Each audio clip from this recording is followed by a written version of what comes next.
já é a terceira vez que convidamos o Padre João Marcos para cá, exatamente para falar um bocadinho da arquitetura de igrejas, da arte das igrejas, e dar-nos sempre uma aula bastante provocante para nos acordar, e nós agradecemos. Padre João Marcos. Primeiro de tudo, bom dia a todos. Creio que individualmente mais ou menos alguns já falei, outros não. O que é que vamos fazer nesta manhã? Portanto, pediram-me para falar um bocadinho da experiência do domínio cultural no campo das artes, concretamente da arquitetura. Mas antes de falarmos disso, gostaria de apresentar uma pequena síntese acerca do que é a estética cristã. Porque quando falamos de estética pensamos que é um mundo, que é realmente um mundo, mas que não há assim uma especificidade, digamos. Há uma especificidade, e eu gostava de falar um bocadinho disso. Eu começo já por pedir desculpa, porque isto é uma coisa para um nível, digamos, mais básico, mais numa aula de arquitetura pode parecer assim demasiado rudimentar. Mas penso que ajuda-nos um bocadinho também a ver a gramática que utilizamos aqui.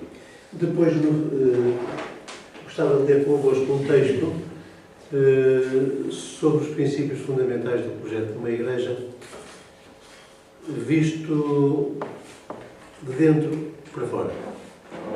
Como sabeis, muitas vezes pensa-se na casca da igreja e depois o que é que se faz lá dentro? Faz-se o que se fizer. Portanto, este texto começa exatamente de dentro para fora. E penso que é o caminho certo.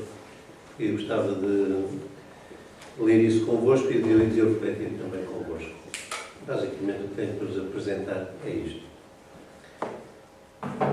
Começamos com uma pequena oração, invocar o Espírito Santo para estar connosco, para nos ajudar, porque onde faltam o Creator Espíritos, os outros Espíritos também não se entendem, não é? Em nome do Pai, do Filho e do Espírito Santo. Vinde, Espírito Santo, enchei os corações dos vossos fiéis, acendei neles o fogo do vosso amor. Enviai, Senhor, o vosso Espírito e tudo será criado e renovareis a face da terra. Deus, que instruíste os corações dos fiéis com as luzes do Espírito Santo, fazei que apreciemos retamente todas as coisas segundo o mesmo Espírito e gozemos sempre da sua consolação por Cristo, Senhor nosso. Amém. Glória ao Pai, e ao Filho e ao Espírito Santo. Muito bem.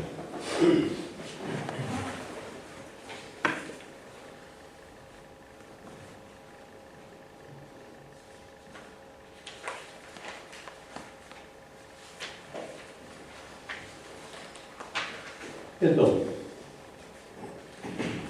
a primeira coisa que me parece importante dizer é realmente isso, que o número 123 da Sacrosanto do Concílio diz que a Igreja Católica não tem um estilo artístico próprio. Basta saber um bocadinho de história da arte para perceber isso. E que também aceita a arte do nosso tempo, como aceitou ao longo dos séculos as formas artísticas de cada época. A Igreja Católica não tem um estilo próprio, mas tem uma estética própria. Há uma estética cristã, assim como há uma doutrina cristã, uma moral cristã e uma liturgia cristã. Há uma estética cristã porque há um entendimento cristão da beleza que se manifesta primeiro e sobretudo na forma de vida dos cristãos e depois também nas diversas expressões artísticas. Poesia, música, pintura, arquitetura, escultura, cinema, etc.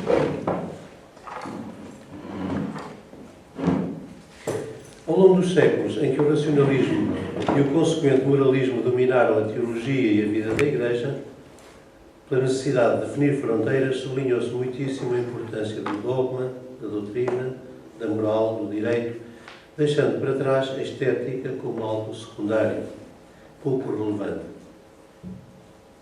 Hoje colhemos os frutos pacientemente cultivados pelos movimentos bíblico e litúrgico que prepararam o Concílio do Segundo do Vaticano.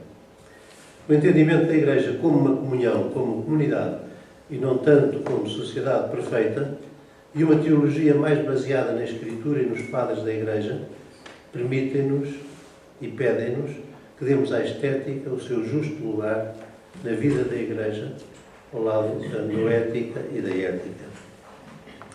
Muito significativa neste contexto é a reorganização das ciências teológicas feita por Ansurs von Balthasar na sua famosa trilogia, em que justamente dá à estética o primeiro lugar.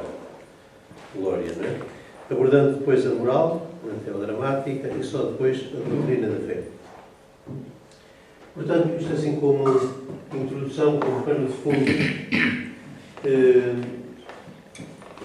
nos situa um bocado, penso eu, no contexto que estamos a viver hoje. Então vamos ver, assim muito rapidamente, este primeiro PowerPoint sobre o que é a estética cristã.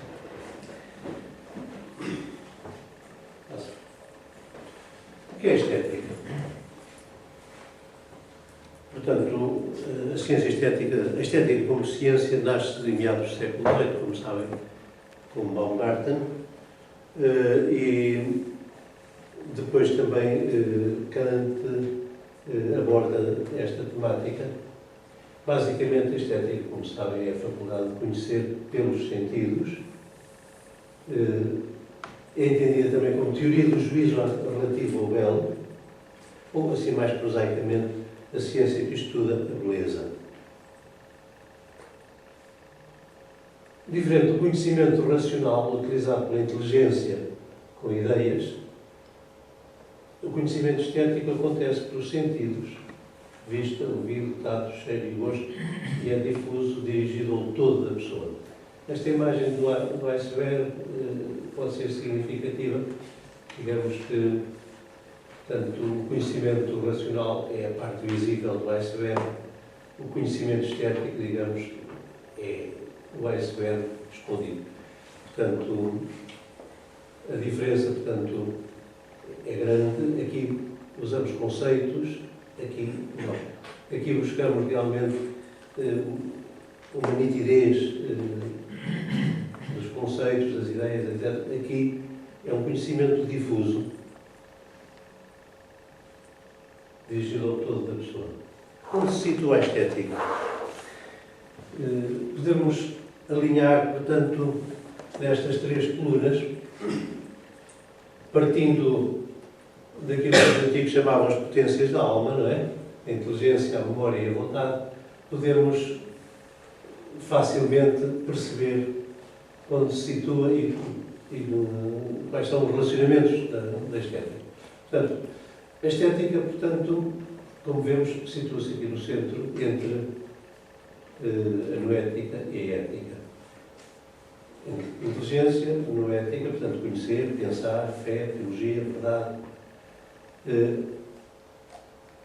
Memória, portanto, estética, celebrar, esperança, ecologia, beleza.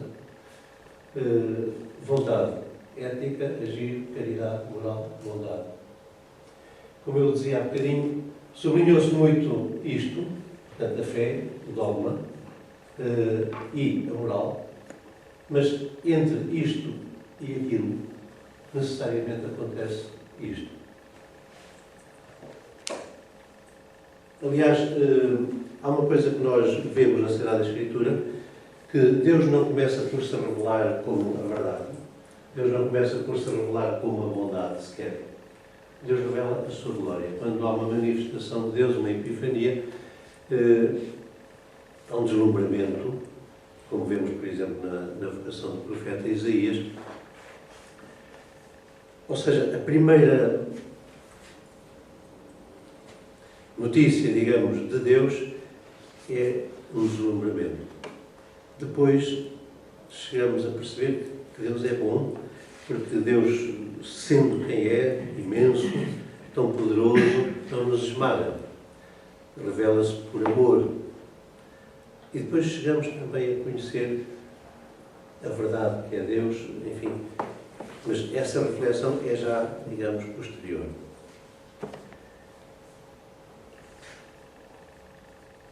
Nós, desde o século XIII até hoje, como sabeis, no Ocidente temos pensado as coisas quase sempre muito em chave aristotélica. E, portanto, o pensar ganha uma importância muito grande e não é que não se tenha dado importância a tudo o que tem a ver com a estética. Nós vemos que sim. Nos últimos tempos, menos. Vocês já repararam, por exemplo, na Declaração dos Direitos do Homem, não existe o direito à beleza. Ninguém pensou nisso. Tem direito a isto, tem direito à beleza. Ninguém pensou nisso. É significativo.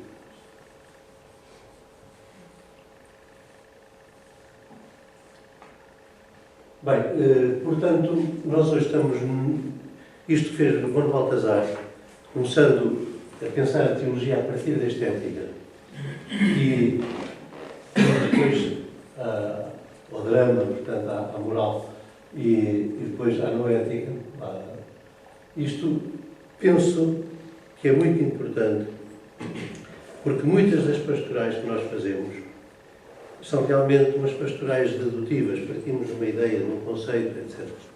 Depois vemos que não aterram exatamente no terreno. Ou seja, que se partirmos da Sagrada Escritura, se virmos a Sagrada Escritura não apenas como fonte de verdade, mas também, como São Gregório Magno, por exemplo, entendeu perfeitamente, como norma de ação, as coisas mudam substancialmente. E, nesse sentido, compreende-se a efervescência que atualmente existe na Igreja acerca da estética, da beleza, da via pulchritudinis. Como sabem, é uma das áreas onde há mais teses, mais investigação, é uma das áreas mais efervescentes, digamos assim. E até se quiséssemos, isto se calhar bem abusivo, mas se quiséssemos atribuir uma das pessoas divinas a cada uma destas colunas, digamos, com a verdade tem a ver o Filho, com a bondade tem a ver o Pai, com a estética tem a ver o Espírito Santo. Isso também nos permite ver uma coisa. Se alguma das pessoas divinas, digamos, é ignorada mais frequentemente por nós, aqui no Ocidente, pelo menos, é o Espírito Santo. Bem, avançamos um bocadinho. O que é a beleza? É bela uma forma harmoniosa que integra diversas partes numa unidade e manifesta a bondade da palavra beleza como formosura. É bela uma forma que manifesta um conteúdo, a verdade do ser. Digamos, esta é mais aristotélica, esta é mais platónica. Ou seja, para nós, a beleza é o esplendor do encontro da verdade e da bondade. Para nós cristãos não se entende que a beleza não tenha verdade ou que a beleza não tenha bondade. Se não há verdade, é uma beleza falsa. Se não tem bondade, é uma beleza cruel, digamos assim. Hoje, na arte contemporânea, é muito difícil encontrar uma beleza simbólica em que verdade e bondade se encontrem.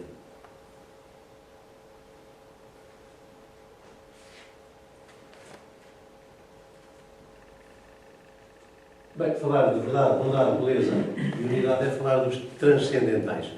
O que são os transcendentais? A palavra transcendental tem a ver com transcender, quer dizer atravessar. Digamos, são as qualidades que atravessam tudo o que foi criado por Deus. São a marca de Deus nas suas criaturas. Digamos, vemos a marca de Deus na verdade, na bondade, na beleza e na unidade das suas obras. Portanto, avançando um bocadinho, uma obra de arte, isto baseado também na filosofia grega, já desde os pré-socráticos e depois Sócrates, Platão, Aristóteles. Uma obra de arte é mimesis, quer dizer, é imitação. É poiesis, é criação, em vista de uma catarsis, de uma purificação, de uma comoção interior. Não é? Numa obra de arte manifestam-se as qualidades básicas da beleza, que são, segundo São Tomás de Aquino, a unidade do tempo e do espaço, que também se pode traduzir por integridade, a harmonia, ou seja, a justa proporção, e a clareza, quer dizer, a racionalidade, a simplicidade. Tudo isto está subjacente, digamos, ao entendimento católico do que é uma obra de arte, do que é a beleza, etc. Portanto, eu dizia-vos há momentos que não há um estilo cristão, isto de pensar que o estilo gótico, a sua espiritualidade, não sei o quê, é o estilo cristão por excelência, eu acho que isso é uma parvoíce. Dizer isso desse ou de outro estilo qualquer. Não há um estilo que a Igreja diga, este é o nosso estilo. Há uma estética cristã. Qualquer estilo serve para expressarmos em cada templo, enfim, as vivências próprias de cada templo, de cada... Portanto, a estética cristã, sim, isso existe e é necessário afirmá-lo. Não para fazer, digamos, uma... Não se trata, a meu ver, a estética cristã, como nós entendemos, não é para fazer um canteirozinho, que é o nosso canteiro. Não é isso. É para salvaguardar esta felicidade da estética. Porque se perdeu exatamente desde o século XVIII para cá.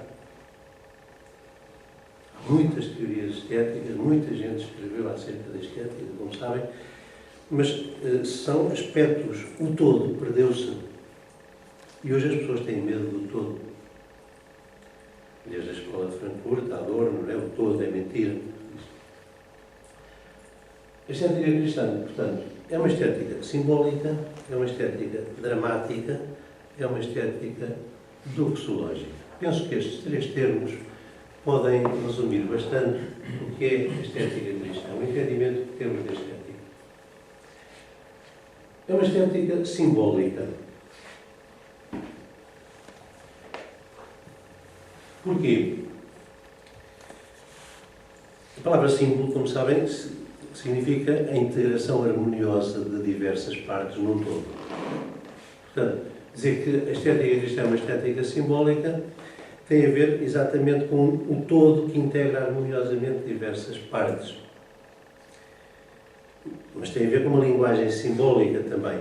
Ou seja, uma linguagem em que um objeto remete para um mundo de significados que ultrapassa infinitamente essa matéria. Não é? Pensemos na água, que significa vida, que significa morte, que significa purificação. Pensemos no pão, na Eucaristia, isto é o meu corpo. Ou seja, aquele pão ganha uma identidade, digamos assim, remete para... Portanto, é uma estética simbólica, ou seja, há uma dimensão transcendental necessariamente na estética cristã. Depois também porque a fé expressa-se e celebra-se com símbolos. Os sacramentos são ritos, são símbolos em ação e, portanto, é evidente que é neste âmbito que nos situamos. É uma estética simbólica. Ao dizer isto, a falarmos da importância dos símbolos, não estamos a dizer que o conhecimento racional não nos é necessário e que isto nos basta. Porque acontece que aquele em quem acreditamos, Cristo, Nosso Senhor, desde os primeiros cristãos, foi entendido como sendo o Logos de Deus, a Palavra de Deus.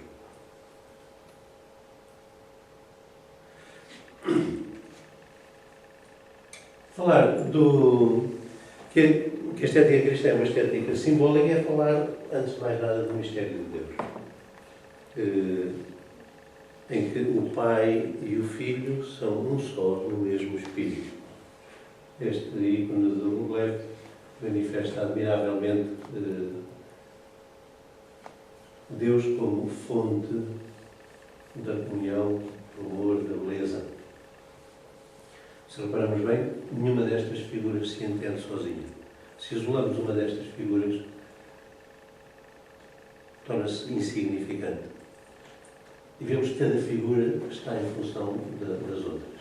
Cada figura está projetada para as outras, pelo olhar e também pela orientação do corpo. De tal maneira que, digamos, cada um é ele próprio nos outros.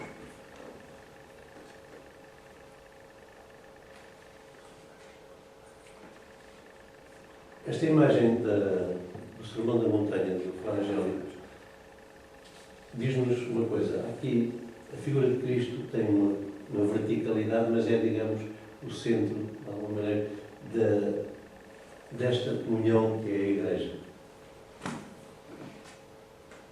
Cristo é aquele que traz esta comunhão divina ao mundo.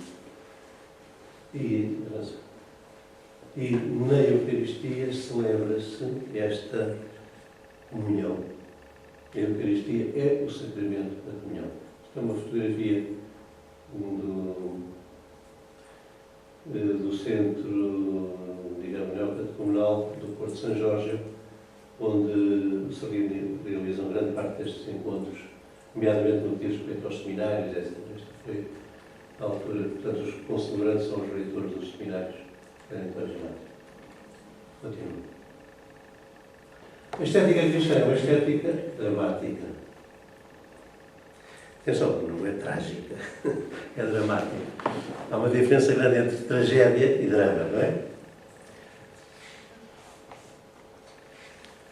É uma estética dramática. Porquê?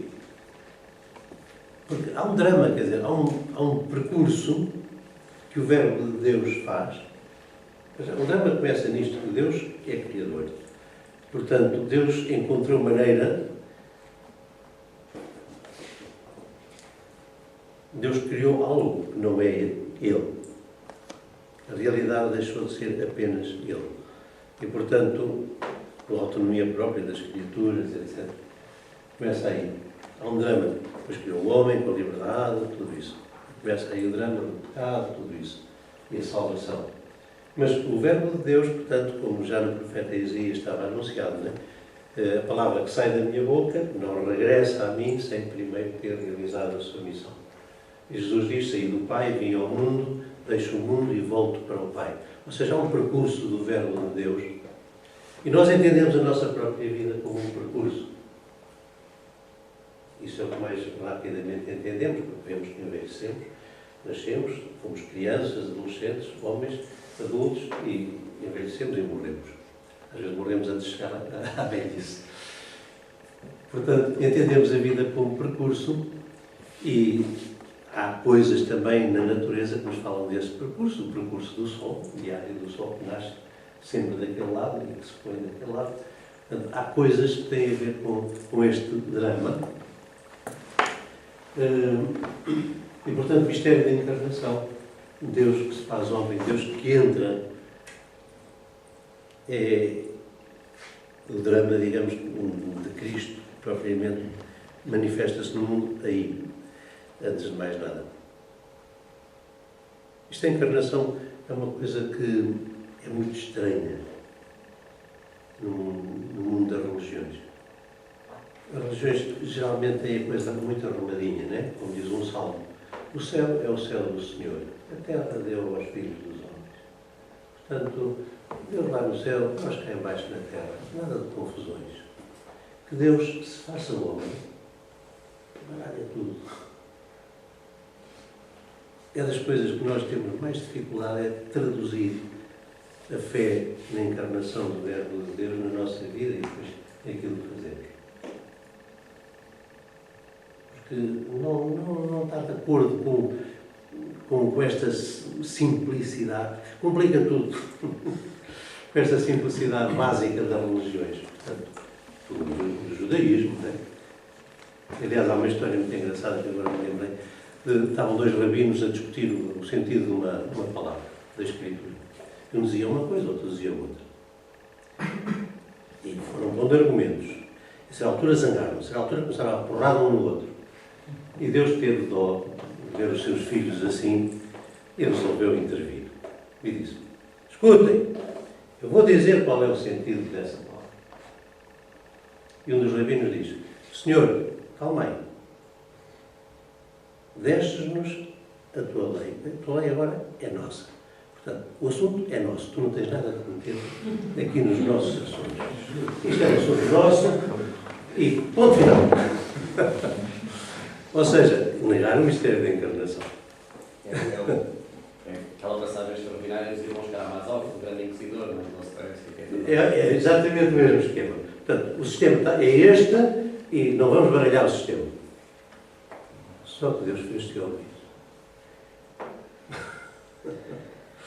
Bem, e fez-se homem para salvar o homem. E Deus manifesta nesta kenosis, neste esvaziamento do Filho, digamos, algo que nunca nos passaria pela cabeça. Que o amor de Deus consiste neste esvaziamento, neste dar a vida, neste não viver para mim mesmo, não é? Portanto, para nós cristãos, Cristo crucificado é a imagem por excelência. Porquê? Porque resume realmente tudo o que podemos perceber de Deus. Deus é amor e que o amor é este de dar a vida. Nisto conhecemos o amor. Jesus deu a sua vida por nós e nós devemos dar a vida pelos nossos irmãos. Portanto, e neste dar a vida acontece, isto é uma anástasis de São Salvador em Cora, em Constantinopla, acontece esta maravilha. Neste dar a vida, perdendo a vida, outros recebem a vida, não é? Como também São Paulo fala. Como vedes, Cristo desce aos infernos e arranca da morte, da solidão, Adão, Eva e digamos, em si recapitula e assume todo o passado, toda a história. De tal maneira que tudo ganha sentido em Cristo. Portanto, reparem, esta maneira de encarar a ressurreição mostra-nos Cristo não como um herói, como um indivíduo que suporta, enfim, umas provas e tal, e depois recebe um prémio. A coisa é muito mais profunda do que isso. Nós estamos muito marcados por uma visão heroica de Cristo e do cristianismo, que é bastante empobrecedora, não é? Cristo não é um herói. E a santidade não é heroísmo nenhum.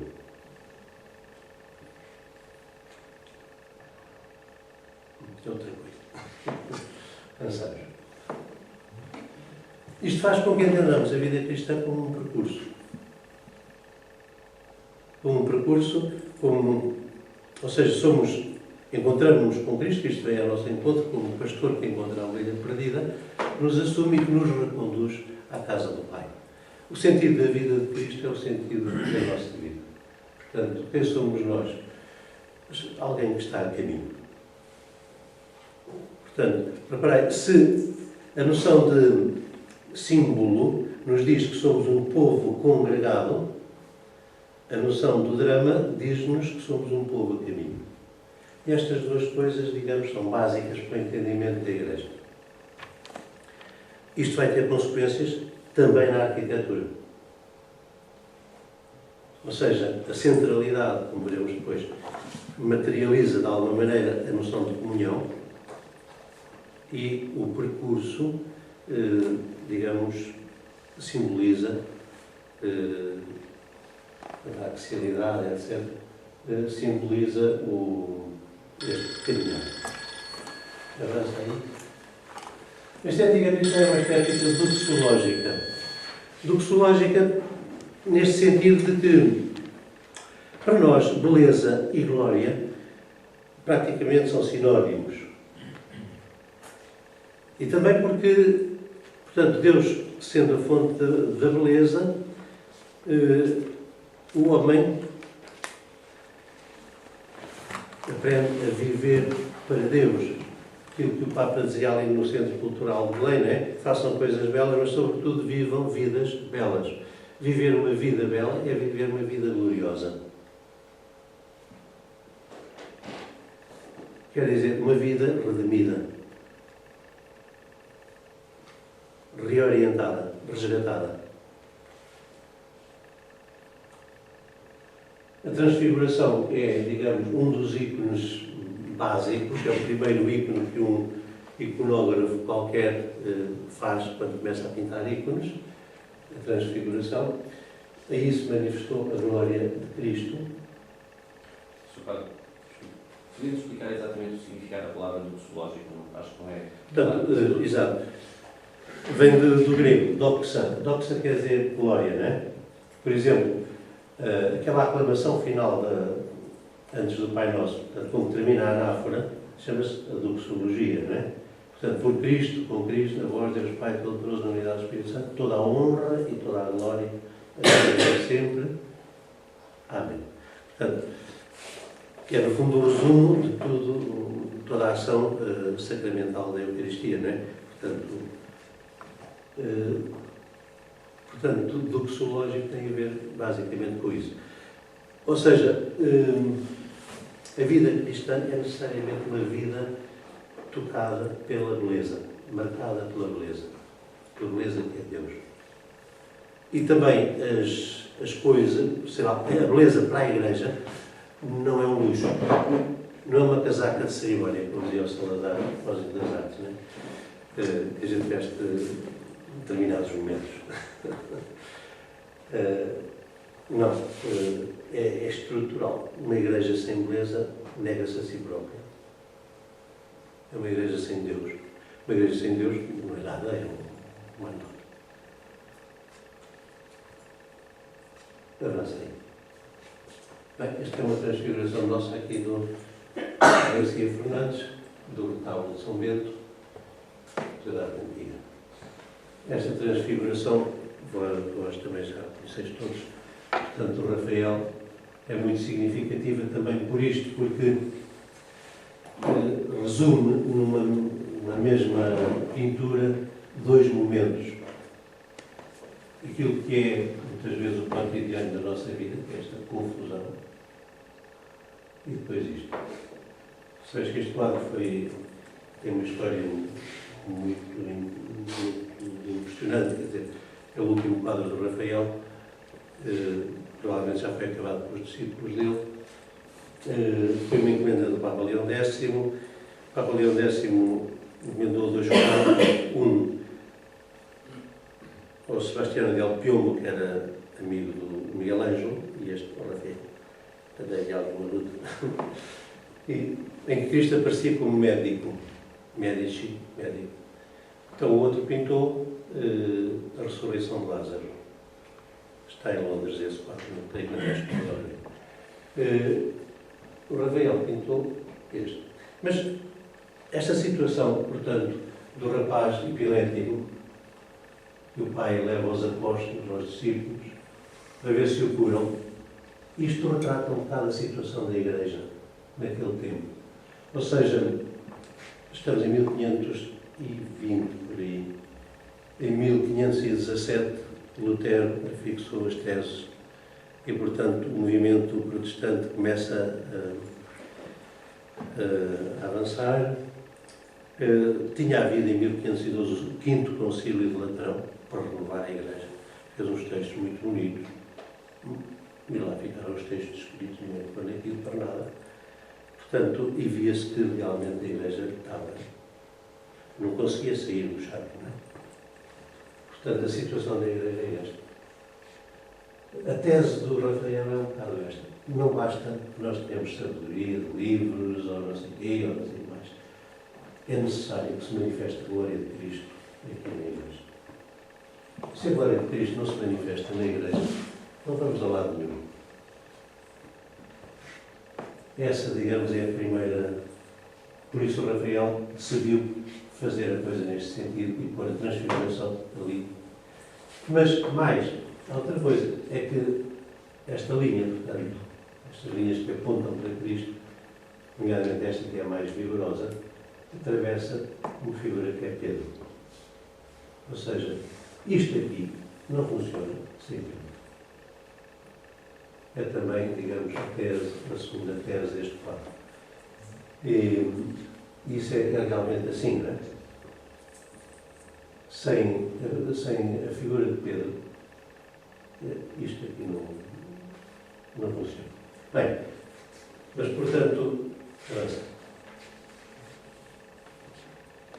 Avança. O único que vê Cristo nesta confusão toda é o rapaz, é o doente, que é zarolho, quer dizer, tem os olhos vesgos, mas é o único que vê Cristo. Mais ninguém aqui está a olhar para Cristo. Avança. Falar de uma estética doxológica é falar da ressurreição, da vitória de Cristo sobre a morte. Não é a mesma coisa vivermos os nossos dias pensando que qualquer dia morro e acaba-se tudo, ou saber que levo dentro de mim uma vida que a morte física não pode destruir. É isso que faz com que que o cristianismo, portanto, a nossa vivência cristã seja marcada realmente pela glória. Somos alguém destinado à glória. Bem, e isto há algumas imagens. Portanto, aqui é Cristo, isto é na igreja de São Vital de Ravena, que não é catedral. Catedral é outra. Portanto, sentado sobre o universo, com uma coroa para o vencedor. O vencer, darei uma coroa. Avança. Esta glória que se manifesta na Virgem Maria e nos santos. Isto, portanto, é um pequenino quadro do Fra Angélico, é a coroação da Virgem Maria. Há este esplendor de luz, de glória, que o Fra Angélico sabia captar e transmitir de uma forma tão admirável. Avançamos.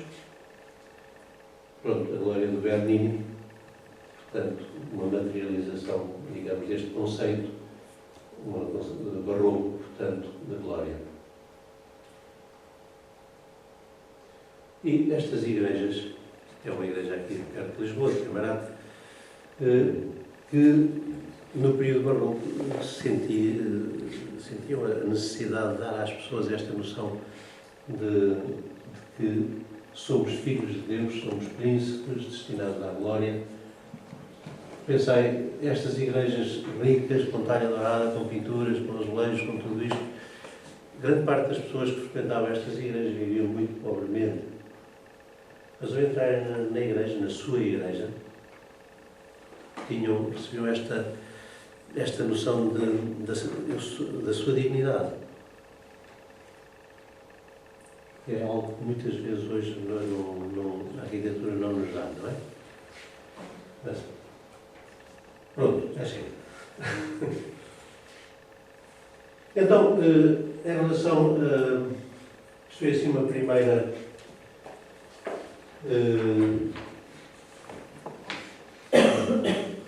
abordagem. Acerca disto, não sei se querem fazer alguma pergunta, alguma coisa. Isto é muito básico, não é? Isto é suposto que está aí e serve um bocadinho só para vos lembrar.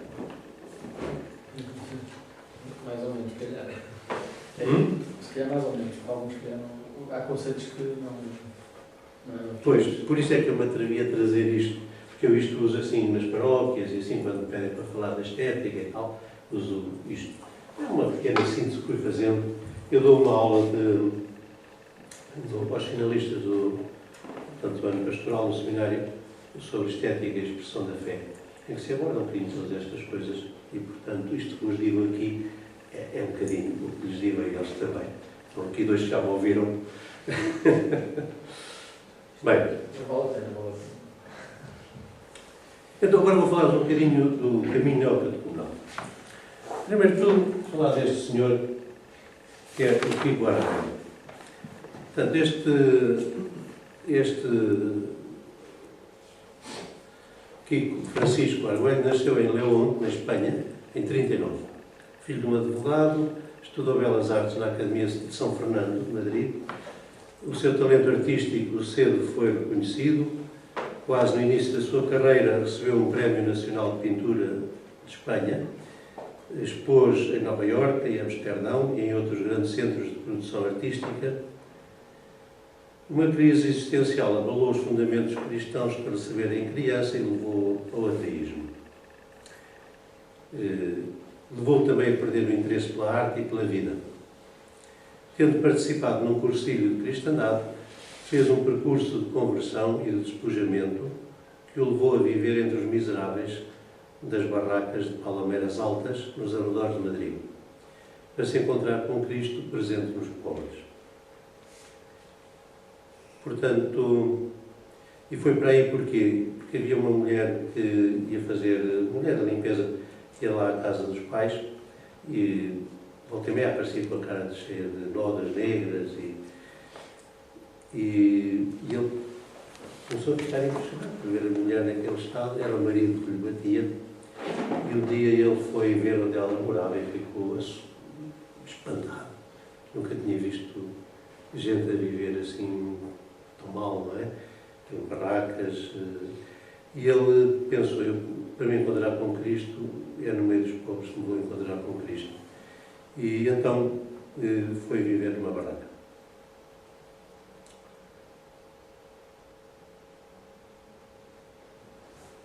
Entretanto, após ter recuperado a fé e antes de ir para as barracas, pensou fazer comunidades de artistas para renovar a arte sacra e trabalhou nesse sentido.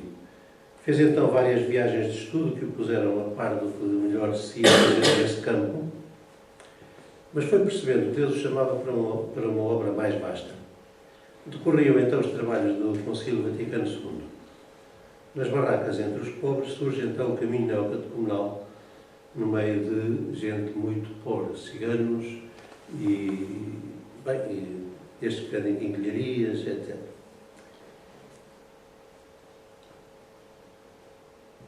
Formam-se as primeiras comunidades em Madrid, em Zamora, em Lisboa e em Roma.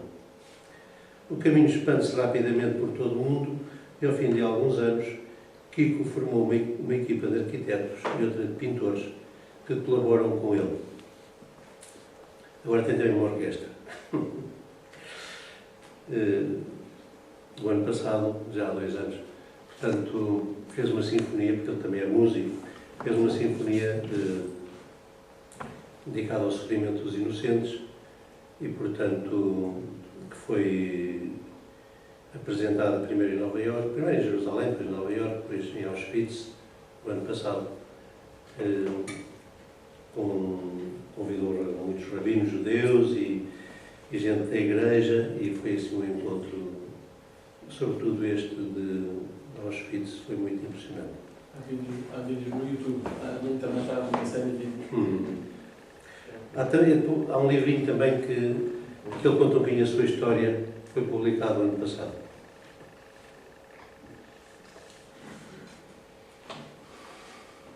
A Igreja Paroquial São Bartolomeu de Scandici, nos arredores de Florença, o Centro Neocatecumenal em Porto São Jorge, a Igreja Paroquial Santa Catarina Labouré, em Madrid, a Domus Galileia, no Monte das Bem-aventuranças, em Israel, os Seminários Redemptoris Mater de Macerata ou de Brasília, por exemplo, são edifícios emblemáticos da nova arquitetura desenvolvida por esta equipa, que integra, além de Kiko Arguello, Mattia del Prete, de Roma, e Maurizio Bergamo, de Veneza, entre outros. A produção artística destas equipas, sobretudo no campo da arquitetura, da pintura e, ultimamente, também da escultura, manifesta estas características, entre outras. Surge de uma experiência de evangelização que reconstrói a Igreja com comunidades vivas e com uma liturgia renovada que lhe corresponde, no âmbito e de acordo com as normas do Concílio. A subjetividade e as ideias dos artistas estão inteiramente ao serviço da Igreja. Sendo solidamente enraizadas na melhor tradição cristã, são obras de evidente atualidade também nas cores, nas formas, nos espaços, nos materiais. São obras com grande densidade teológica e espiritual, que servem e enquadram a liturgia e manifestam a Igreja como comunhão e como sacramento de salvação. A arquitetura, concretamente, podemos qualificá-la de figurativa, simbólica, pensada a partir da teologia e da prática litúrgica, portanto, de dentro para fora, da Assembleia para o seu envolvimento, da ação para as formas arquitetónicas. Acerca do Santuário da Palavra, edificado em cada seminário de Redentoris Mater, afirmou Dom Manuel Clemente, numa visita que fizemos ao seminário de Macerata, isto é novo na Igreja. Em 2000 anos de arquitetura cristã, não encontramos nada semelhante. Em relação ao caminho propriamente, é uma realidade que está em grande expansão. Atualmente existem 100 seminários diocesanos, missionários, Redentoris Mater. Estes seminários surgiram já há bastantes anos. Foi o Papa João Paulo II o que teve esta ideia, porque havia bastantes rapazes que, ao amadurecer a sua vocação na caminhada que fazem nas comunidades, punham a hipótese de ser padres, não é? E quando iam para os seminários diocesanos, muitas vezes a coisa não funcionava, quer dizer, porque os obrigavam a cortar com a comunidade, porque, não sei, e a certa altura acabavam por perder aquilo de que se alimentavam, e o que pensou se não seria de se fazer seminários. E o Papa disse, isto está previsto no Concílio, está.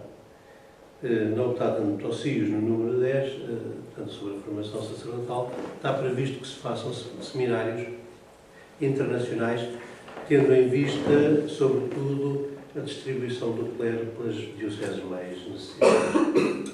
Bem, e, portanto, começaram a surgir seminários. Atualmente, neste momento, há 100 seminários. Em Portugal há 3, há este aqui em Lisboa, em Canessas, há um no Porto e há um em Évora, que surgiu há 2 anos. No conjunto, há atualmente 100 seminários, há 2.550 seminaristas, já foram ordenados 1.760 presbíteros. O caminho está praticamente em todo o mundo, em 124 países, em 1.479 dioceses, atualmente, portanto, e em 6.272 paróquias. São 20.432 comunidades. Há também uma realidade que são as famílias em missão, que há famílias que espontaneamente começaram a oferecer-se para o anúncio do Evangelho e, portanto, há várias famílias que vão em missão.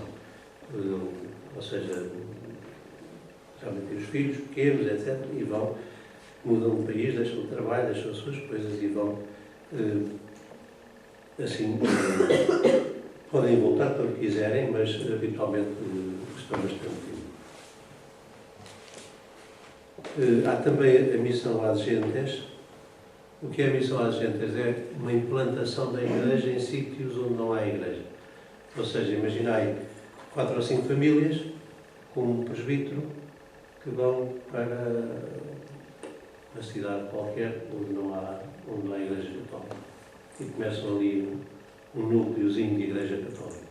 Portanto, atualmente há 52 missões dessas. Assim.